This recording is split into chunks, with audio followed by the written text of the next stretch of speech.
Like that, I think that's everybody's dream, especially if you have parents that were there. Like it's awesome to be able to look up and now look, you tell your mom how to do this and all that. So talk to us a little bit about how that went, like when that transition happened. I could not wait to stop working for my parents. And Mhm. I think that's just what you And this do was when right you after high school? this was, yes, right after high school, and I had started college, and I just needed to have a little bit of I don't know, you just get to that. I look back, I was such a I am still a driver, but I just didn't want to listen to what anybody had to say, right? And I probably could have figured some things out knowing that now. So if I'm encouraging any A young lot of us kids, have like, that at 18, yes.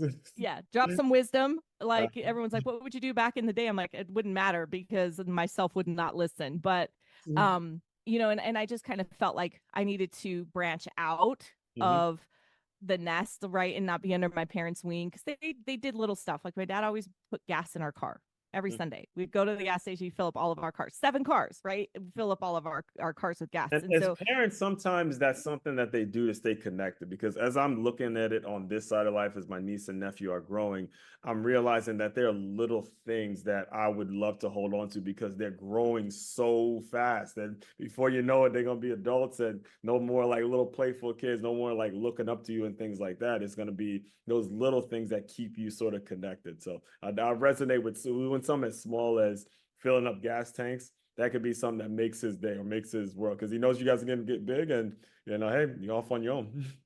and that we weren't going to call him because we ran out of gas because I did Because that you all the ran out time of gas. too. Right. Exactly. Small thing, small He thing. was definitely my lifeline, right? And Right. so I actually ended up working my first sales job that I would consider sales because I've sold we when people are coming to the restaurant, you're upselling, bigger sodas and fries or whatever. And even in the floral, it was kind of like, well, hey, if you just spent this little extra, we could do a balloon. Like, so there was always sales. It just didn't feel like sales. But I started working for the wholesaler that brought my parents their flowers.